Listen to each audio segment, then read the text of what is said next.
My name is Michelle and I am the managing partner at Jigsaw at Work and one of the creators of the Jigsaw Discovery Tool. And my big passion in life is human behaviour, and that was actually the driving force behind the development of the Jigsaw Discovery Tool. So today we're going to be discussing those behavioural preferences and stress with particular reference to our new norm and the digital world. And I think I've just experienced plenty of that.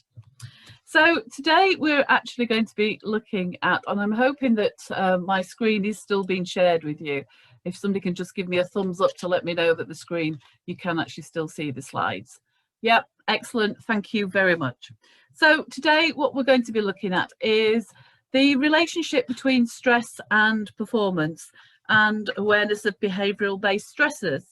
We're going to be looking at how we can recognise stress related changes in our behaviour, and then finishing off, concluding with ways in actually preference-based coping strategies. So once we have that understanding and awareness of our preference, then how we can actually tailor our coping strategies to better suit and better meet our behavioural needs. So just want to spend a few minutes thinking about the things which can be a source of stress for many, and top of my list is technology.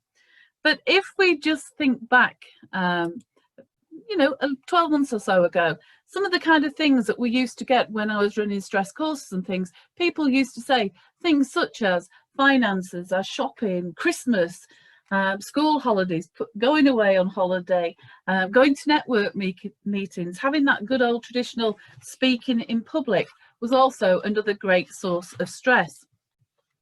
However, as we know, life has dramatically changed for everyone this year, and now we've all got new worries and concerns. And that's, probably it is responsible for the rapid rise in the number of people feeling stressed and overwhelmed. And currently it's reported that about 79% of working adults in the UK are thought to be experiencing stress. If we just take a look at some of those stressors in the new norm, so we can see there things such as the uncertainty around the future, the spike in coronaviruses that are occurring. I heard yesterday on the news, there's about 100 different kind of spikes occurring every day, reportedly. Concerns about going back to work, going out to the office, wearing masks or not wearing masks. Job security, Zoom fatigue is another one of the stresses that are out there. So I'd just like to give you a question, just a moment to reflect on and ask you, how stressed are you? And I've just put up a poll. If you'd just like to take a few moments just to have a think about that and complete the poll, that would be great.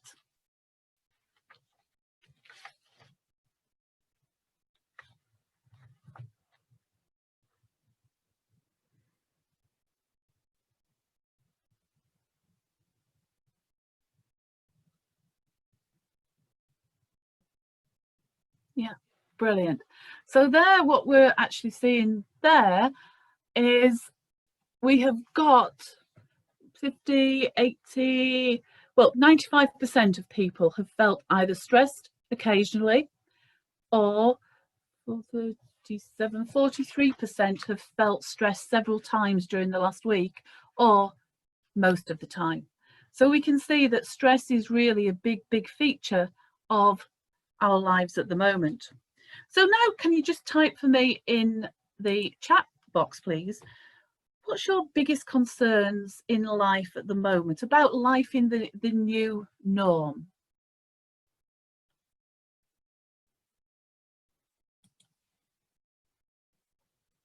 What's your biggest concern about life in the new norm at the moment?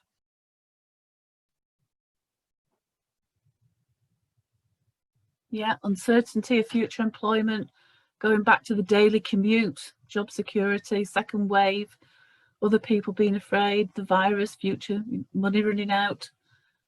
Yeah, elderly people, parents, managing other people's anxiety, uncertainty for business. Absolutely. In some of the recent research that we have done, regarding the things which are causing concerns and worry for people. I'll just share with you the next slide, and you'll see on there some of the actual concerns that people have said, things like, many of which you have already said: loss of jobs, returning to the workplace, long-term effects on families' health and the actual virus. But other things that have come out in there as well, not knowing what's going on with business, other things such as actually making remote working or working from home actually work effective, trying to manage those kind of boundaries between home and work. And one of the kind of interesting things that came out of there was with regards to our own abilities to manage our own levels of stress in the new norm, because we're aware and recognizing how much more stressed, or how more often we are feeling and experiencing stress. And the new norm of working in the digital world doesn't necessarily support our well-being. Working from home means for many people those blurred boundaries. We are working longer hours, stretching it out more, and there's a feeling and expectation that we're always going to be there to instantly answer those emails, or if somebody calls an impromptu Zoom meeting. Zoom fatigue is also an issue.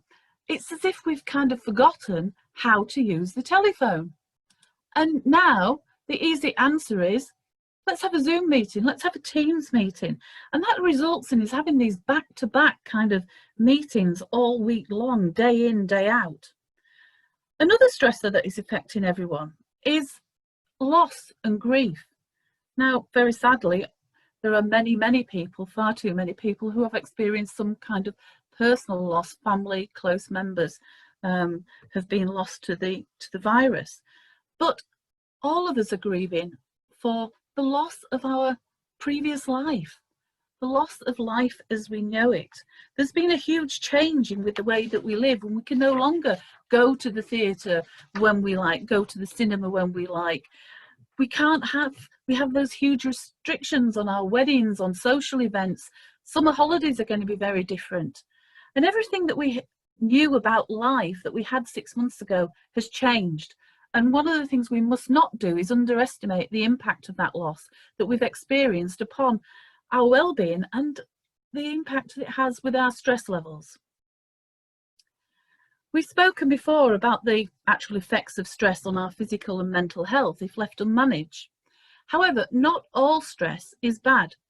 Good stress, sometimes referred to as eustress, is required to stimulate and motivate us to take action. By understanding our behavioural preferences, we can be aware of the situations and things which stimulate and motivate us, heightening our alertness and raising our performance until we reach the optimum level of alertness and achieve peak performance. Having knowledge of our preferred behaviours can energise us and means that we can manage the time that we actually spend in peak performance, in our zone of peak performance. However, if we start to receive too much stimulation, we begin to experience the effects of overwhelm and pressure and stress, or to give it its correct term, distress. If the stress is left unmanaged, or distress is left unmanaged, then it becomes what we refer to as chronic stress, which is when it can start to have those lasting effects upon our health and well-being. Again, having a knowledge of our behavioural preferences can help us to identify the situations which are most likely to overstimulate us or trigger stress for us as an individual. The key to managing stress is, first of all, it's all about understanding and recognising. Understanding and recognising your individual personal stress triggers. Recognising how you react under stress and being aware of the behavioural changes that take place, that occur with your behaviour when you are feeling stressed. And lastly, recognising those coping strategies that are based upon your behavioural preferences and developing those behavioural based coping strategies. For those of you who are not aware of the Jigsaw Discovery Behavioural Framework, I'll just take a few minutes to give you an overview of it. The Jigsaw Discovery tool has its roots in the work of Carl Jung and is underpinned by some of the latest developments in the field of neuroscience. What really differentiates the Jigsaw from so many other profiling tools is that there are no questionnaires. It is a fully immersive and engaging learner experience. There are no computer-generated reports. Instead, learners build their profiles, create their personal behavioural maps, and then develop and learn ways of applying the knowledge gained from that increased self-awareness and awareness of others, using it to build stronger relationships, increase collaboration, improve communication, reduce conflict, enhance customer experience, and raise team performance. Pre-COVID-19, the Jigsaw was delivered in a classroom environment using wooden jigsaws. Now, in the new norm, the Jigsaw has been digitised and it is delivered in a virtual learning experience. At the root of the Jigsaw are the three axes, as Carl Jung identified: introversion, extroversion, thinking and feeling, sensing and intuition. And if we just take a moment just to think about and look at those different axes. Our introversion, extroversion is all about where we get our energy from, where we focus our energy, why some people welcome more interaction with the outside world, and whilst others enjoy more time spent alone or in the company of a few people. Now, everyone spends some time extroverting and sometimes introverting. However, we all have a preference, a source of energy which feels more natural and less effortless, or more effortless and comfortable for us. Something that we call at Jigsaw our home base. Sensing and intuition looks at the kind of information that you prefer.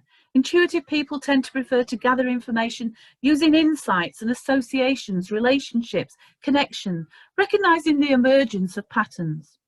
While sensing people pay more attention to information that's received through their five senses: sight, hear, taste, smell, touch. Thinking and feeling focuses on how we make our decisions. Thinking preferences like to make decisions based on logic and apply consistency, paying attention to the facts and remaining objective. Whilst feeling preferences consider what is in the best interest of people. They look at what is important for people involved and maybe have a more subjective approach to the situation. So if we take a closer look at these axes now in relation to how they inform us about our potential stressors, and we'll start that with the introversion and extroversion, and very much focusing on our current situation. So if we take the extrovert, being at home, some people have been through lockdown completely on their own, but equally being at home for long periods of time with just a few people, close family members, is equally as stressful for someone with an extrovert preference. Extroverts recharge their batteries from the external world, drawing from the energy of the external world. So being home for prolonged periods of time with limited excitement and stimulation can be very stressful. During lockdown period, when we're only able to leave home for very limited reasons and for very short periods of time, again, could have been a great source of stress for many. And this might seem a little strange to some for me to say, but my husband passed away last year, and in the strangest sort of way, I'm pleased that he was not alive to endure lockdown, because he had a very high preference for extroversion. And I honestly believe that it would have had some serious consequences on his mental health and well-being. Likewise, not having the spontaneous and frequent interactions with colleagues in the workplace, or feeling cut off from the colleagues and from the energy of the team or the business, not knowing what's going on because they're not in the workplace, could all be stressors for people with a high extroversion preference. If we think for a moment now about the people who have an introversion preference, then One of the things, and personally I'm an introvert, and one of the things that I find very stressful if I leave it unmanaged is the volume of Zoom meetings. Having all those back-to-back meetings is very stressful for me personally and for other introverts. It's not having that time in between one meeting and the next meeting. When we were back in the workplace, the majority of time we at least had even maybe 2, 3, 5 minutes break in between. We used to go and replenish our coffee cups, or we used to walk from one meeting room down to the next meeting room. But it was sufficient just to give us that little break, a time when we could go back and recharge our batteries. Focus inwardly and recharge the batteries. But just as a side word, the sudden explosion of online meetings is not just stressful for introverts. If they're left unmanaged, they can be draining for anyone, irrespective of their behavioural preference. Returning to the introvert and thinking about the distractions in the home, children being at home all day, needing help with homeschooling, noise from having other family members around, all meaning that it's very difficult to find that quiet space or time away to be able to just have those few minutes to yourself. Another source of stress for introverts can be a stereotypical assumption that because someone is an introvert, they won't be missing contact. They'll be quite happy being at home alone.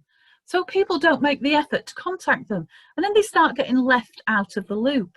And that starts to create even more stress and increases the feeling of isolation. It's worth pointing out and remembering that introversion and extroversion, just as the other two axes, are all continuums that we move up and down on that continuum. And there are times when extroverts enjoy a little bit of quiet time, just as there's times when introverts like to get out there, put themselves out into the world. If we now think about the sensing and intuition preferences, and again, the stress triggers, particularly in our current situation. For a sensing person, or a person with a sensing preference, they're likely to experience stress in situations where there's lack of clarity and certainty. They like detailed, clear, evidenced information.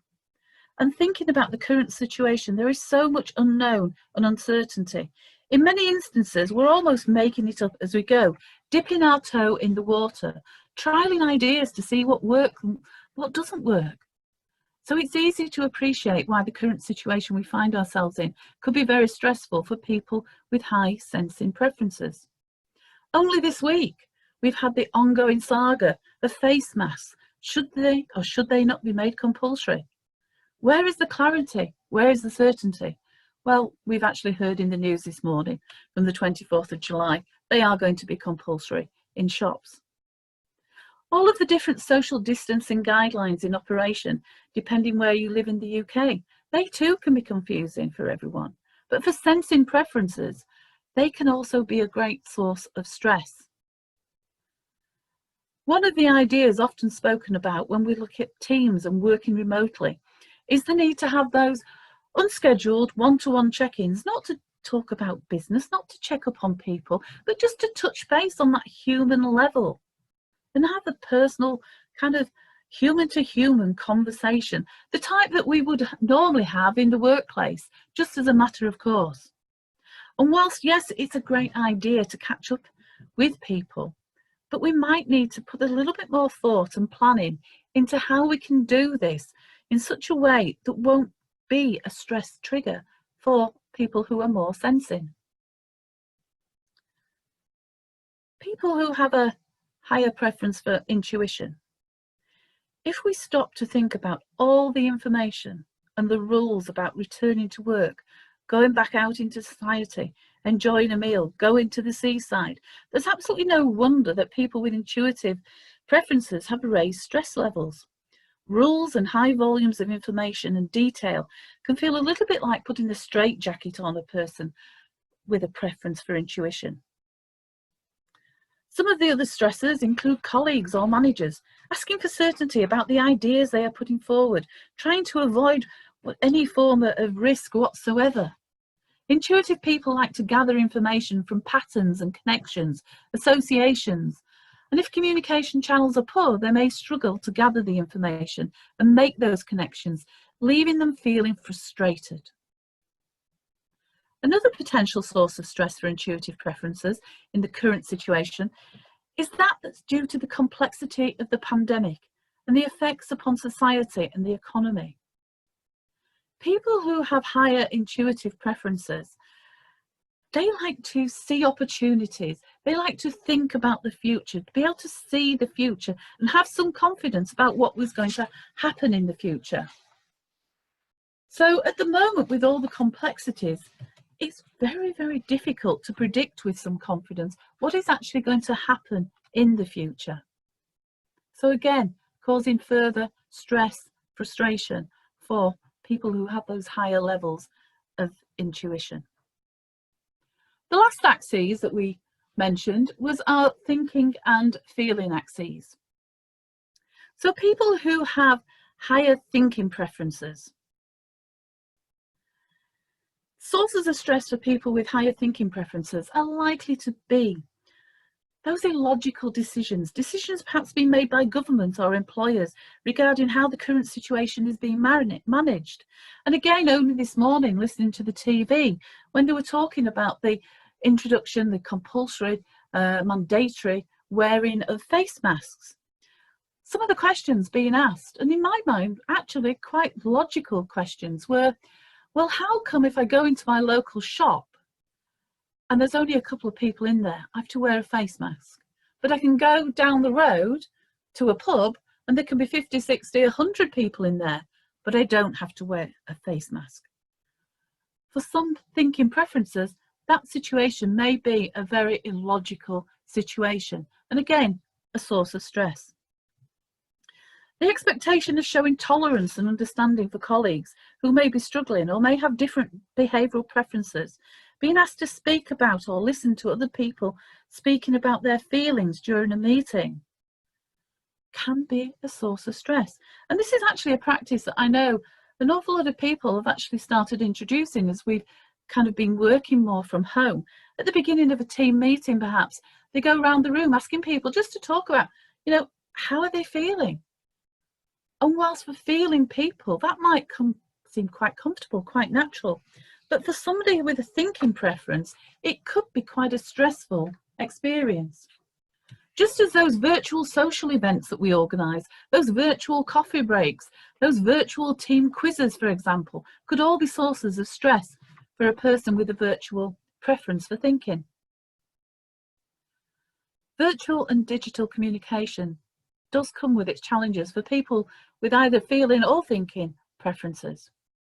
For people with a feeling preference, they like to have that human connection, the in-person relationship. They like to read the body language to give context to a communication. However, for a person with a thinking preference, they can find it quite stressful when other people just don't understand what they're saying. They don't understand the meaning of the communication. The thinking style of communication tends to be quite matter-of-fact, non-emotional and possibly quite direct at times, which can be open to misunderstanding, and again, a source of stress for the receiver. This is actually a good example of where having increased levels of self-awareness and understanding of others can help to reduce possible frustrations and stress. Because it is possible to give context to the messages by having that awareness and understanding of the communication preferences. I have a high thinking preference, and so my communication style is naturally quite direct and to the point. I'm aware of that, and therefore before sending a communication, I tend to stop and think about the receiver and how they may interpret my message, and then make any adjustments accordingly. But for my close colleagues who know my preference, if I send them a to-the-point communication, they know that the context of the message is that I'm probably short on time. I didn't mean anything by the directness. I didn't mean to offend or upset anybody. I didn't intentionally mean to be rude. It was just the The context of the message was that I was short of time. Focusing for a moment on the feeling preferences, in general terms, the sources of stress come from a disrespect for their values, and conflict is another source of stress. Looking at the current situation where there is a very real and very large threat to the health and welfare of mankind, it's not difficult to understand why people with a feeling preference are experiencing those higher levels of stress. For several months now, whole nations of people have been in lockdown with very little freedom. People have been isolated, many people experiencing the loss that we spoke about earlier. For feeling preference people, the sudden loss of friendship, companionship, support from having their colleagues and friends is a source of stress. If a person is used to being in a team, knowing that they're not alone, and that if they need some help, they can easily just turn to a colleague and ask a colleague for some help. Suddenly being isolated at home and having to try to work everything out, juggling all those responsibilities, and amidst all of the worry and uncertainty, can be very stressful. Another important trigger for people with a feeling preference can be caused through their very nature of being true to themselves and putting other people first, leaving little time, if any at all, to take care of themselves, finding that quiet space to recharge, or going for some exercise, or simply just getting a good night's sleep is something that people of feeling preferences often neglect to do, because there is a tendency to put other people first. So I just want to ask you a quick question. What are you actually finding stressful in the current climate? Thinking about those kind of preferences you may have, what are the things that you are finding quite stressful, your stress triggers? If you just want to pop that in chat for me.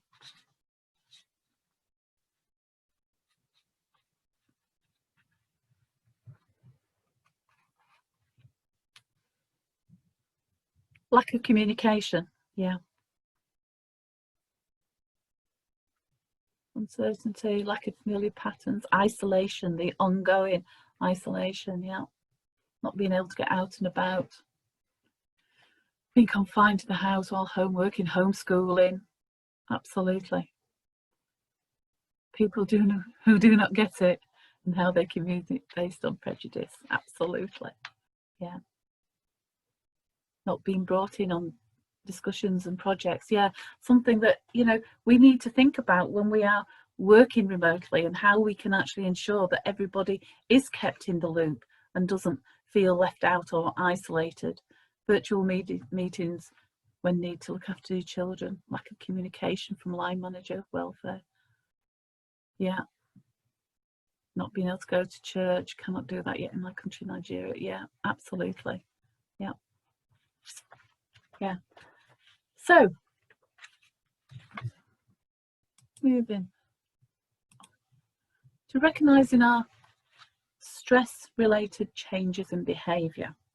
When our stress levels start to rise and we move from that eustress to distress, so good stress to bad stress, we start to prepare for the fight or flight, and our behaviour starts to change in readiness. Initially, we will experience, or we can see perhaps in other people, what we call the early warning signs, for example. So, bring pieces up for us. If we look at the intuitive thinking preference, people with the intuitive thinking preference will start to become demanding, impatient, perhaps even bearing on aggressive. And what starts to happen, those early warning signs, is they start to overplay. We all start to overplay or exaggerate our preference strengths. So somebody with a sense in feeling, one of their great strengths is that they are a little cautious. So they may overplay that cautiousness. People who are sensing thinking may start over questioning the situation. As our stress levels continue to rise, we can see further changes in behaviour. So for the intuitive thinking person, who is usually quite a decisive person, not very emotional, usually quite focused, they start to display the opposite behaviours and become perhaps emotional, breaking down in front of a colleague, something that they would never normally ever do. They find it more difficult to make decisions and may well defer a decision to a colleague. And the focus that they normally have for getting the result is less apparent. As you can see on this slide on screen, with the other behavioural preferences, the initial behavioural changes are an exaggeration of the preference strengths. But as our stress levels rise, they develop behaviours which are non-typical of the behavioural preference.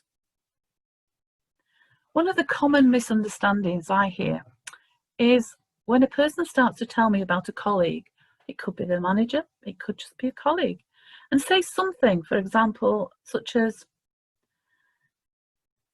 Fred is definitely a preference, has definitely got a preference for intuitive thinking. And then I usually ask why. And they start to tell me that Fred is very demanding and aggressive, doesn't listen to what we say. They often then go on to say, they never used to be like that. The reality of the situation very often turns out to be the fact that the person in question doesn't have an intuitive thinking preference. In actual fact, the total opposite. They could well have a sensing feeling preference, and they are just under a great deal of pressure. And what you are seeing is a stressed behaviour. So it's things we need to just be aware of, and having identified those behavioural preference-based stressors and the way that the behaviour changes as our stress levels rise, we just need to think about the people around us, our own behaviours. How does our behaviour change? Is it still at those early warning signs, or is it actually, has our stress level risen further? So I want to just move on and start to think about some of those coping strategies now. And one strategy which can work for all of us is to actually engage behaviours from other preferences. Preferences are what we would call in jigsaw terms are lesser preferred preferences. Because by doing that, that can actually help to to stop the escalation of our stress levels. So for example, if we take our intuitive thinking person, I said earlier, under high levels of pressure, they find it quite hard to make decisions.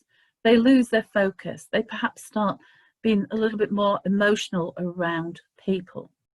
So they could well benefit by engaging some of their sensing thinking and sensing feeling behaviours, such as asking questions, gathering more information and detail, actually listening to people and talking to people.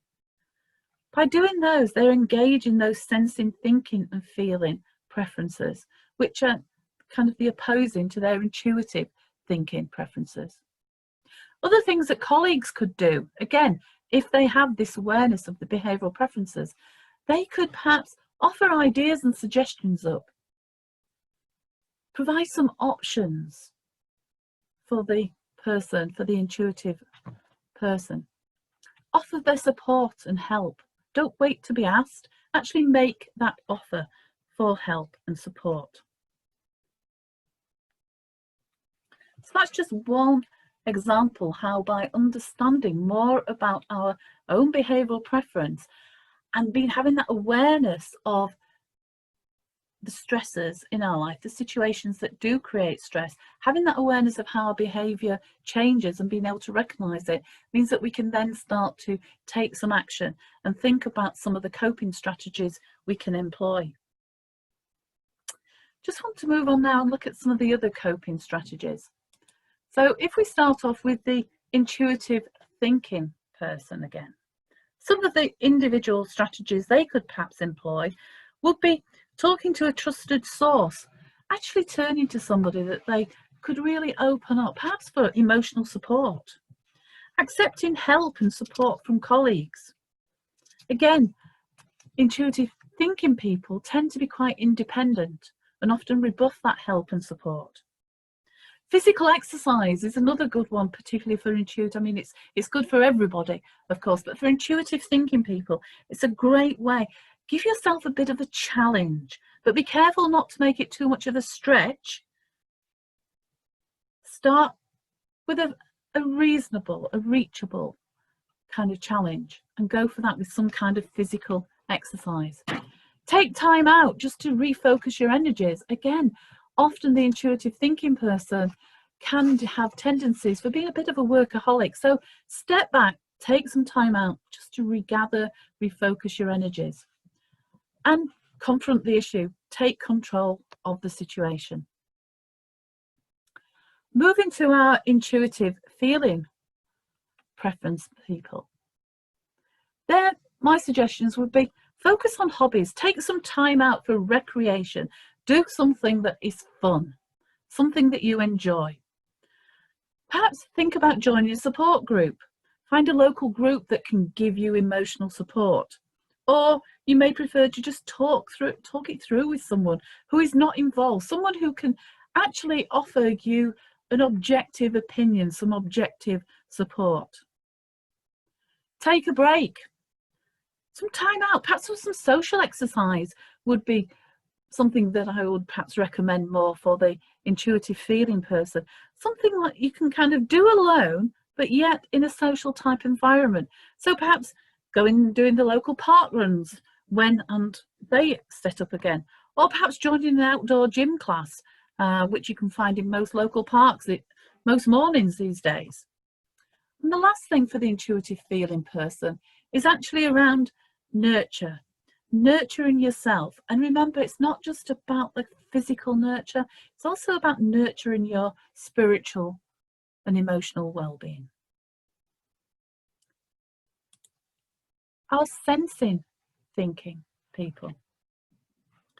It's about, first of all, finding some kind of validation for the situation, that it is a stressful situation. Now, preferably, we should do that without asking for validation, but for actually finding factual information to support the idea that it is a stressful situation for you. Engage perhaps in a distracting activity. Do something that you can get totally drawn into and absorbed in so that it actually takes you away from the things that are stressing, causing the stress. Ask for help. It probably doesn't come naturally, but do reach out to colleagues for help. Competence is something that is very important to sensing thinking people. So find a way of validating your confidence, giving yourself a little bit of a confidence boost. Look for concrete proof of your past achievements, for your competence, to help overcome those feelings of self-doubt. Disengage from the situation. Now, again, this may not come easy to some sensing thinking people. Just letting things go, because people with this type of preference actually tend to want to see things through no matter what, and they will stick at things to the very end. So actually just letting things go won't necessarily come naturally. But again, it's about looking to opposing behaviours. The sensing feeling person. Talk to a close friend, confide in them. Reflect on your personal values. Have you moved away from them? What do you need to do to get back on track? Focus on what is the right thing, the important thing about a situation, rather than focusing on the things that are wrong about a situation. Focus on things that you can take control of and do something about, and let the other things go. Do something that is fun, relaxing, just because you can. And the last one on there is to ask for some help. Sensing feeling people tend to give their help freely to other people. So now could be the time to start and ask for some help for yourself. Goes back to that self-care I was talking about. And again, using behaviours from different preferences.